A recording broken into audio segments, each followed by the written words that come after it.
Hello and welcome to my easy to understand guide to Kim Kardashian's online presence and audience. This video is going to be particularly relevant for you if you are studying AQA GCSE Media Studies, as it's currently a set text on that specification.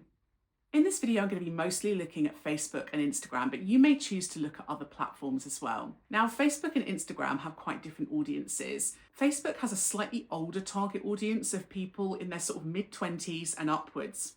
And Instagram tends to appeal more to a youthful audience of teenagers to people in their 30s. So they have slightly different audiences, and that's why her posts vary depending on what you're looking at. On Instagram, for example, she appeals to that younger audience by having shorter captions, less wording, and more big, interesting, stylized, artistic pictures. Whereas on Facebook, her captions or the text that accompanies her post tends to be longer, tends to be warmer in tone, to target that slightly older audience, more about her family, more about her children, more about motherhood. And that tends to target that slightly older female audience. She has less followers on Facebook, which suggests that that's perhaps her secondary audience, and her primary audience are those more youthful followers, perhaps on Instagram and maybe on other platforms as well. There's obviously a lot of entertainment on offer to audiences who follow Kim Kardashian online.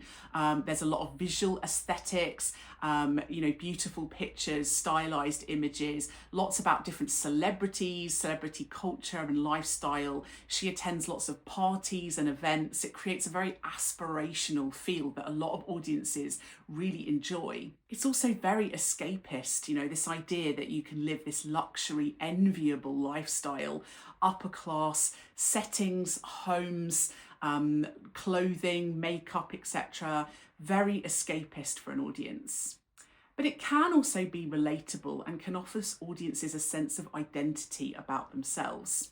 She'll post about things like motherhood and families and the difficulties of juggling career and a family life. And that perhaps could be quite relatable for a lot of audiences, particularly those older female audiences. Her Skims website and the posts she does on social media about Skims are fairly inclusive, lots of body positivity, a variety of body shapes, a variety of different ethnicities within the models.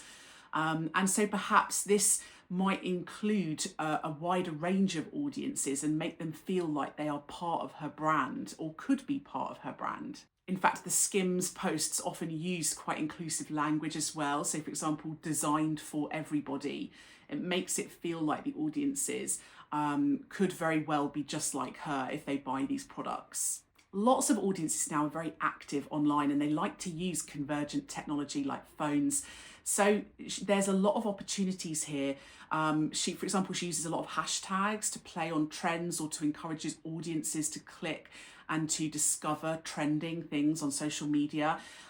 It obviously allows for audiences to share content online, which encourages virality. They can like and they can comment and they can feel like they can get involved and have their voice heard. And the fact that she encourages audiences to comment or share their own thoughts on things, it makes audiences feel like they have what's called a parasocial relationship with her. And it's almost like making it feel like they're her friend and that they are part of her life. I think a lot of audiences feel like they have a connection to her, even though they don't know her. And that creates a sense of loyalty amongst her fans. Her social media presence obviously offers audiences some information or educational content as well. So for example, on the Skims website that she often links to, she provides a lot of information about the science behind the design of her products, about sizing, when she launched her skincare range, SKKN, then she included like product lists and ingredients lists as well. She posts style guides online.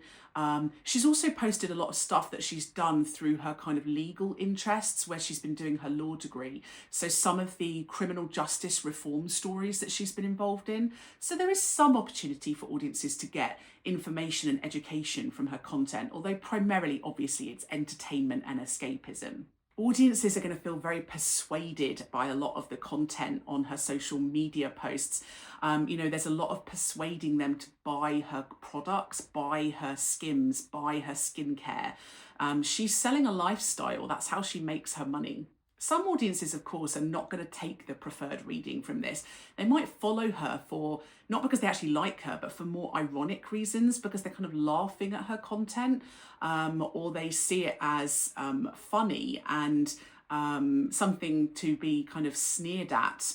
A lot of audiences are going to feel like they're never going to be able to achieve her lifestyle, or that her lifestyle isn't enviable at all. A lot of people are going to see her as very privileged and very fake. And a lot of people dislike the feeling that she's perhaps culturally appropriating things for commercial value, and that she's quite materialistic and superficial. Her partnerships with different celebrities, including her own family, will help to broaden out her audience and encourage more people to follow her. Some of the intertextual references that she posts to popular media products help to engage audiences of those products too. And it can make audiences feel clever if they recognise those references. The powerful, dominant representations of women across her social media may well help to engage female target audiences looking for strong role models. The fairly sexualised imagery of women also might help to attract a mainly heterosexual male audience. So that's my easy to understand guide to Kim Kardashian and audiences. Don't forget to subscribe to my channel for other content that's going to be relevant for you. And if you would like a video that I don't already have, leave a little comment below and I'll add it to my to-do list.